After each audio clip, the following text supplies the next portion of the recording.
Es un acto solitario. Yo no estoy tan seguro. Siempre hay alguien más en la mesa.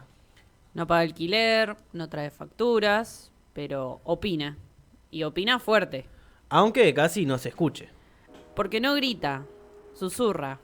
¿Estás seguro? ¿Y si no alcanza? ¿Y si esto no le importa a nadie? Uno cree que el problema es la falta de ideas, o de tiempo, o de disciplina. Pero las ideas aparecen, el tiempo se roba y la disciplina se aprende. Lo difícil es escribir mientras alguien te marca cada línea con lápiz rojo imaginario. Eso ya lo hicieron. Eso no está tan bueno. Esto sobra. Y ahí muchos se levantan, ordenan la biblioteca y prometen volver mañana. Pero mañana el comentario vuelve. Entonces no se trata de echarlo, Se trata de sostener la frase aunque incomode. de escribir igual. Porque el mayor obstáculo del que escribe no está en la hoja. Está en la mirada de quien lo corrige. Y a veces esa mirada tiene nombre propio. Hoy vamos a hablar con él. O con el que corta. Con el que tacha. Con el que hace preguntas, ¿para qué? Cuando uno está enamorado del párrafo. El editor. El filoso. Serio. El enemigo natural del escritor. O su última esperanza. Eso lo vamos a discutir en vivo. Porque alguien tiene que decirlo. No todo lo que se escribe merece quedarse. Y alguien tiene que animarse a borrarlo. Bueno, suficiente prólogo. Esto sigue siendo Avión sin Nafta y alguien tiene que fingir que sabe pilotear este avión. Para los que recién se suben, Ailu es nuestra columnista de literatura, responsable directa de que todos acá terminemos leyendo. Pero hoy no está. Se fue a nadar con sirenas. Y nos prometió que iba a volver con historias que huelen a sal y a misterio. Y nos dejó frente a frente con el enemigo. Esteban, bienvenido.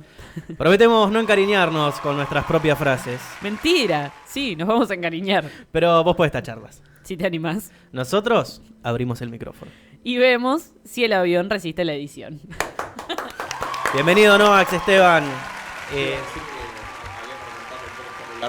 Bien, bien. Claro, vos sos el enemigo. Vos sos el Claro, enemigo. sí. Bueno, ya lo estuvimos viendo en columnas pasadas. Me tocó hacer el rol del malo.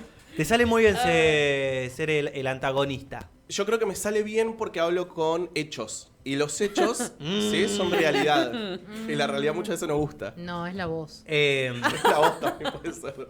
No todos los hechos. El hecho puede existir. Lo que se construye con el hecho es muy distinto. Bueno, hay varias verdades de un solo Ajá. hecho, eso es cierto. Pero hay una que pondera siempre y es muchas veces la que levanta toda la industria, que es el money, el cash, la billulla. Porque ideas artísticas no faltan, Ajá. intenciones no siempre sobran buenas intenciones. Pero de ahí a lograr que muchas genuinamente penetren el mercado a la gente, a las personas, es muy complejo. Es muy complejo. Y el artista es por sobre todo un soñador. Nunca está con los pies en la tierra. Entonces, vos tenés el escritor. ¿Qué es el escritor? Es un soñador. Ok. Es un artista. Sí, por Sí. supuesto. Es una idea que tiene y que después se empieza a construir. Si alguna vez tuvieron la oportunidad de leer un primer draft, un borrador de un escritor, es un desastre. Es un desastre. Ok. ¿No hay nada se salva? Por más que el escritor sea bueno. De los novatos, muy difícil. Ah, bien. Es muy Cambia. difícil. Porque hay dos cosas que tienen que tener a mí me gusta mucho comparar con la gastronomía. El plato tiene que tener la consistencia del plato, la foto, pero también tiene que tener magia. Bien. La Ok. magia no la pone el editor. La magia la pone el escritor. Bien. Pero a veces el escritor no sabe dónde tiene la magia. No. No lo sabe, no sabe. Pinche mogol. Claro, ¿y qué hace? Dice, bueno, estoy tratando de armar una serie que va a ser ¿cuántos fanfics salieron de tal y tal cosa? O sea, Sí. 50 sombras de Grey venía Sí, De Crepúsculo. Crepúsculo viene de My bueno, Chemical Romance. con Harry Potter, sí. bueno, nada, muchas cosas. Entonces, la magia no está en lo que el escritor cree que está haciendo. La magia está en lo que el editor le dice al escritor que está haciendo. Porque el editor es el que dice qué es lo que tiene que vender y qué es lo que no tiene que vender. Ajá. El editor es el enemigo del escritor, pero el escritor es en realidad no iba a decir de otra forma, es también el enemigo del editor. Ok. Son Pensé que ibas a enemigos decir que el entre Pone la escritor... resistencia. Claro, yo pensé que el escritor también era el enemigo del escritor, pero también es del Claro. editor. Yo creo que el escritor no es el enemigo del escritor. Yo creo que eso en realidad viene de las inseguridades Ok. de tener que enfrentarse al primer paso, que no es el público, es el publisher, Bien. que es generalmente el que le pone los frenos. El editor, Ok. a diferencia de la creencia común, no es el amigo del autor, ni tampoco es el amigo de la editorial. Bien. Porque el editor, si no vende el producto, no gana plata y Bien. Claro. se va. Entonces, el editor en realidad termina velando mucho por los intereses de los dos. Ahora, ¿cómo? Yo supongo que ahí entrará la discusión, ¿no? Entre artista y editor. Ujú. No sé cuántas discusiones has tenido de este estilo, de esta índole, pero vos no sos artista, no entendés lo sutil del arte. Exacto. O sea, el primer ¿Cómo sabés vos? Vos ves números, yo veo más allá. El parámetro siempre es la mirada de la venta. Ok. Siempre es la venta. Tenés hay un trascendentalismo intentado, emulado, que vos decís, no, yo te entiendo lo que vos querés hacer. Pero no va por acá. No es por este lado que llegamos a que seas un éxito, a que seas famoso, a que tu obra venda lo que necesito para poder pagar lo que salió. Claro. El costo de una obra es altísimo. Es altísimo. Si hablamos digital, puede que los números son un poco inferiores, pero una plataforma sigue costando dinero. Los ingresos que tiene cualquier obra literaria, un cómic, una Bien. novela, son bajos. Acá preguntan, Esteban, ¿sos tu propio enemigo? ¿Soy mi propio enemigo? No creo ser mi propio enemigo. Yo creo que como el editor es su propio obstáculo. Ok.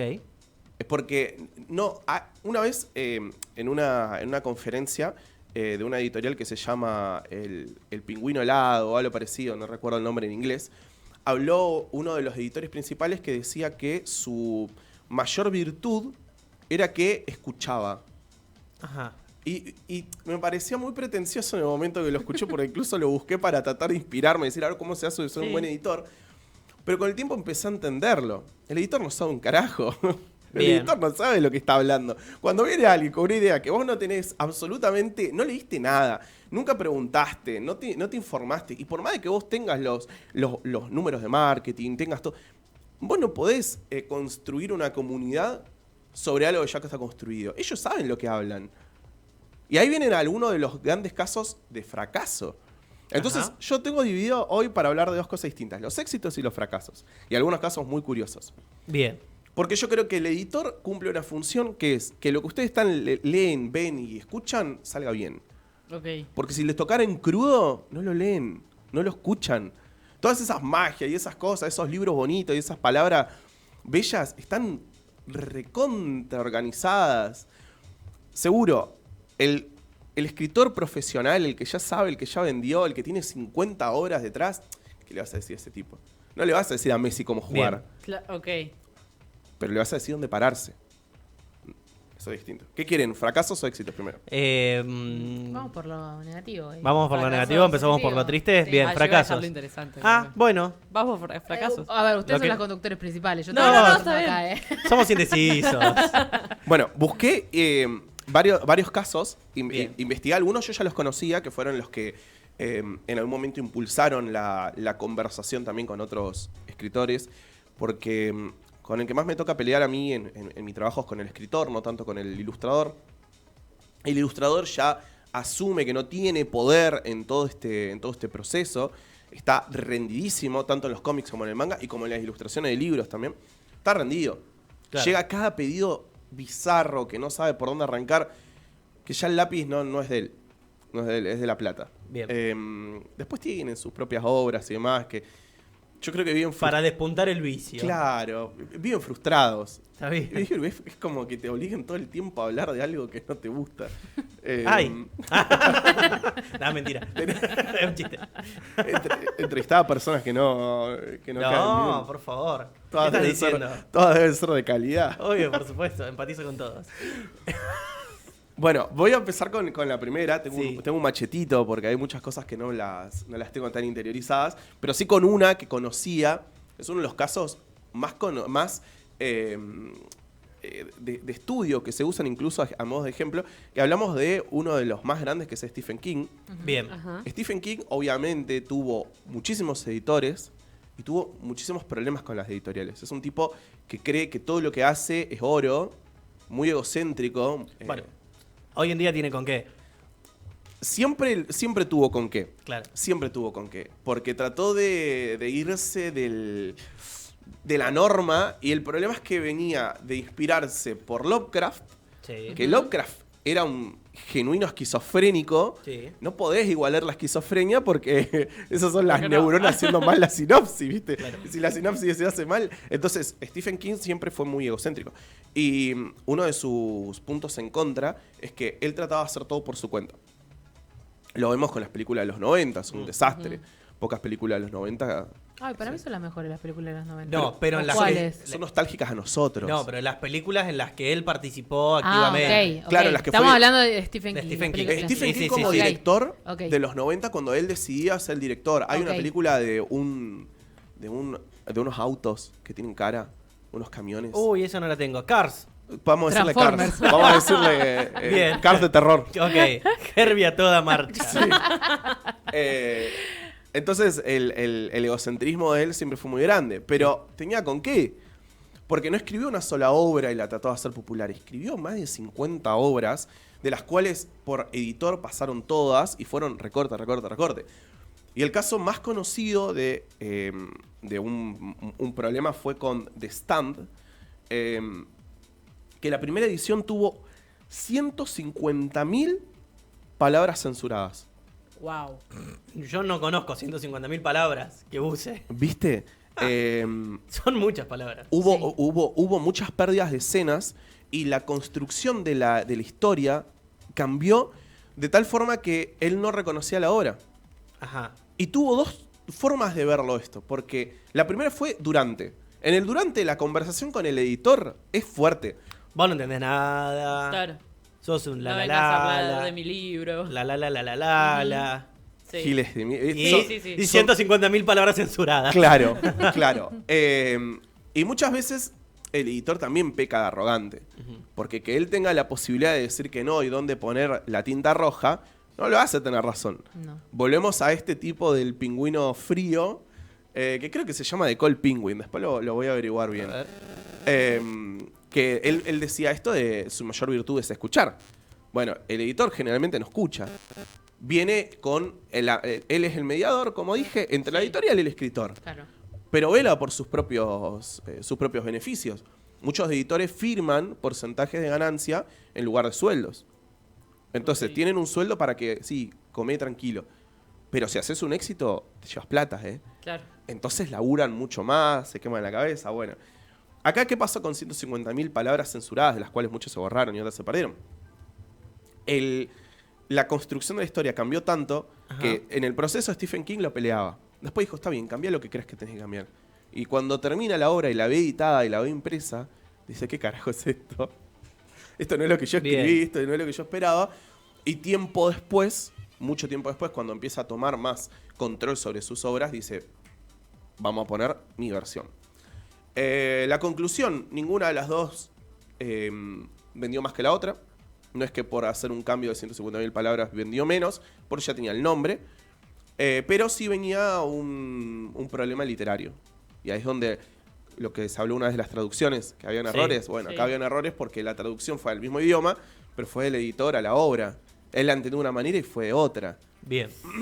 Ahí, Qué horror. claro, ¿cómo es en ese caso esa discusión? Siendo que, si lo vamos a poner en otros términos, si se quiere, de paradigmas, uno lo piensa en formas cuantitativas y otro en formas cualitativas. Sí. Te dan dos lecturas distintas. O sea, vos, si se quiere, dentro de la ciencia podés agarrar el mismo fenómeno, mismo marco teórico, mismas variables, pero uno con un enfoque cuantitativo y otro cualitativo, y la respuesta te va a dar distinta. Sí, Sí. Por Sí. más que los hechos sean los mismos. sí. Muchas verdades en el ¿Eh? mismo hecho. Por eso no existe el dato mata relato. El dato se modifica. Sí, pero siempre termina pesando más algo. Y en la gran mayoría de los casos se vuelve siempre lo mismo, lo que pesa es la plata. Total. Y como pesa la plata, a ustedes les debe haber pasado en algún lugar, ya sea en una carrera, en sus casas, en otros laburos. Tiene una buena idea, viene el jefe y dice, no No hay presupuesto. no se puede, no me gusta, no coincide con los lineamientos de que flaco, no salís vestido con los mismos zapatos. Bueno, está bien. A veces eso es lo que se malinterpreta del editor, creen que es jefe. Claro. El editor no es jefe, el editor es una voz. Es una voz primero de la sugerencia, después de la presión. Y la presión suele ser la razón por la que se realizan los cambios, no porque te obligan. Pero cuando están todos los días diciéndote, che, habría que cambiar esto, ¿no? Y empezás con un cambio, y con otro, y con otro, y con otro. En algún momento se pierde la esencia.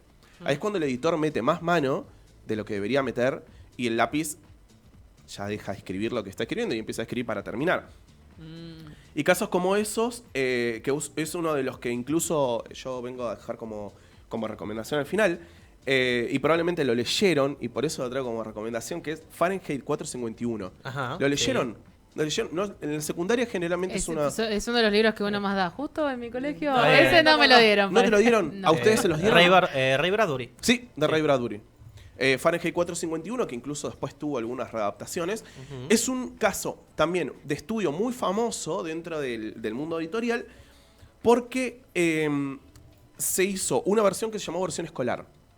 Lo que nosotros leímos y lo leyeron en los 90, principios del 2000, más que nada acá en Argentina, que tardó en llegar, porque encima había que traducirlo, es una versión censurada. Está tan censurada en la forma en la que cuentan, para los que no lo leyeron tampoco voy a spoiler, pero se trata... Vale, no es una historia spoilable, ya, Claro. ¿verdad? Sí. Todos sabemos más o menos el Sí. concepto de Fahrenheit. Es una quema de 451. libros. Sí. Es una casa de brujas. Bueno, la idea de Bradbury era crear un mundo distópico que no solamente quedara en eso, sino que te preguntaras qué más pasa fuera de esa ciudad. Porque encima todo termina rarísimo en ese libro. Bueno, como terminaba tan mal, querían dejar una enseñanza de aprendizaje. Ok. Y la enseñanza de aprendizaje era que, bueno, que todo se puede reconstruir, todo puede volver a arrancar. La original, la versión no censurada, era re destructiva. Era como, no, si sos un gil se te va todo al carajo y no puedes volver a levantarlo. Chau. Sí, zafaste porque uno se acuerda todo lo que leyó, porque, qué sé yo, porque el plot armor, pero no hay manera de que sea positivo esto. Entonces, como ese mensaje era muy fuerte y querían que los niños se llevaran un buen mensaje, Le cambiaron el final. el ¿En qué editor año nació? ¿Salió Fahrenheit? No, y esto es del 53. es viejito. Sí. Es medio Brasil cambiando el final de Rocky 1. Hay varios ejemplos. Si no saben, Rocky 1, la película termina en que Rocky pierde. Bueno, en Brasil, Lo la cambiaron. traducción hicieron que empaten. Creo Y que también en otros lugares habían Sí, hecho algo sí. parecido. Y eso hace que la Rocky 2 no tenga sentido. Claro. Porque parte de la derrota. Pero bueno, no importa. Qué divertido. Acá no solamente cambiaron el final, cambiaron muchas partes donde hablaban de la violencia, cómo se gestaba la violencia dentro de todo el mundo. Y Fahrenheit 451 es una de los mayores referentes dentro de la literatura juvenil, justamente porque trata de abrirte las puertas a que hagas las cosas bien, no al mensaje que tenía al final. Pero bueno, es un caso interesante de cómo eliminar contenido termina dejando también un mensaje erróneo, porque solamente cambiando algunas palabras, en vez de decir, no, sos un idiota, dice, no, capaz que no lo estabas pensando bien. Pero Y me parece que hay un cambio, hay un peso. hay un peso. Había que decir que era un idiota el tipo, le estaban diciendo idiota. Otro ejemplo de los que son un poco más fuertes, porque acá no hablamos solamente del peso del editor, sino también hablamos de la editorial y de que en realidad la obra nunca termina de ser del escritor. Esto es una conversación muy típica también con los autores. Re típica. Porque al final del día, ustedes son conductores. Sí. ¿Hablan más los conductores o habla más el invitado? Depende qué tan bueno o malo sea el conductor. Pero la idea O que el si es invitado. claro, si es una entrevista, que tenga la voz o que lleve adelante la conversación sea el invitado. Entonces, de alguna manera, el programa, si bien es de ustedes, No, es fundamental el invitado. la voz de afuera es muy importante. Por Entonces, supuesto. Sí. en las obras pasa lo mismo. Cuando... Depende a qué conductor le preguntes. sí, Yo soy de esta escuela. vos sos de los... Bueno. Sí. Pero la obra generalmente termina siendo de la gente. O sea, ¿por qué surgen las reinterpretaciones en el cine o otras series, juegos o juegos de mesa? Porque alguien dijo, che, esto está re bueno, quiero hacer algo con esto, hablo con el autor, consigo los derechos, lo reinterpreto. Entonces por eso termina siendo una obra es del mundo, después es nuestra, no es del escritor. Sí, es más, yendo incluso a una cuestión de concepción de arte, si bien la humanidad todavía no ha podido definir qué es arte, sí esta dimensión fundamental de que para que una obra de arte sea arte, se completa con la mirada de un otro. Claro. Si yo hago un poema, lo escribo, lo tengo escondido, solo es una reflexión que yo hice. Claro. Se convierte en arte cuando lo ve otro. No para que diga sea bueno o sea malo, simplemente para que ocurra justamente esa magia dialógica entre artista y espectador. Y también lo que nutre la mirada del otro es la construcción hacia el futuro. Total. Porque después de que J.K. Rowling haga el primer libro, Harry Potter, Sí. fue el feedback de las personas que fueron construyendo la visibilidad y digamos, el personaje de Harry. Hay muchas veces que ella mencionó que su idea era que muera, su idea también era que viva feliz, pero que no gane. Pero el cariño que fue ganando ella con las personas y las personas con el personaje hicieron que tome Claro. otro camino. Pero bueno, es el caso de que también hay otro dueño. No son solamente las personas. El dueño es, de nuevo, el que pone la billulla. Total. Y sí. Entonces hay muchas editoriales que dicen, che, vos escribiste esto, pero la sesión de derecho las tengo acá. ¿Es tuyo lo que escribiste? Sí, quédate la autoría de todo esto, pero la IP es mía. No es tuya, es mía. Vos viniste y firmaste acá conmigo. Y un caso también muy conocido, más para los lectores de cómics, es el caso de Watchmen. Watchmen, para los que no lo conocen, es un cómic que habla... hay una película que es bastante... Sí, se hizo una serie hace un par de años adaptando. De HBO también. Sí, sí. Es un cómic, una serie, una película que habla sobre cómo los superhéroes en realidad no son tan no son tan héroes, son humanos, cometen errores y que cometen errores. Y al final del día Superman es un curiado. Eso es lo que dice. Sí, no le preguntes al comedian que hizo en Vietnam, Claro, no pregunten. básicamente. No pregunten. No pregunten. Pero esa sensación de lo que pasó y lo que no pasó, el misterio no resuelto es muy importante en toda la trama. Porque te preguntás qué fue lo que hizo, qué fue lo que no hicieron, por qué cambió tanto este personaje que es un dios y se transforma después en un dios más malito, porque no le queda otra. Bueno, todas estas preguntas que surgen porque el escritor, que también tuvo su editor, hizo un trabajo muy bueno con Watchmen. Pero vino la editorial, que en este caso era DC, con Vértigo, y dijo, che, hagamos un poquito más. Vendió bien, hagamos un poquito más. No, pero la historia está conclusa, ya está. Claro. No, hagamos un poquito más. No, yo no quiero hacer un poquito más. Bueno, está bien. Un año después sale Before Watchmen y Doomsday Clock, que son las dos obras que no tuvo participación el autor original, ni siquiera los ilustradores originales, y tienen muchas incoherencias. Porque como la obra termina siendo del público, el público interpreta y dice, no, pero esto no tiene sentido. Porque en estos dos cuadros que están hablando sobre lo que pasó en esta pelea de acá, te está mostrando que esa pelea nunca existió. Entonces ahí es el editor trabajando sobre el trabajo de otra persona, sin esa otra persona, creando un universo inconcluso Claro. que no se puede resolver. ¿Vendió? Por Puede vender, ser. claro. ¿Vendió? Vendió. ¿Hubo plata? Hubo plata. Las consecuencias fueron grandes y hoy por hoy hay menos gente trabajando en Vértigo de calidad porque no confían en que su producto sea suyo. Total. Así que bueno, eso Bien. para esta sección. Por lo Wow. pronto, 12:30 de la tarde. Hola Malu, te están pidiendo que mande saludos a Usu. No sé quién es Usu. Hacete cargo. A ver, Uso, mi perrita. Ah, ok, listo. Le mandamos saludos entonces a Usu. Vamos a una pausa y seguimos en este vuelo de Avión Sin Nada. Dale.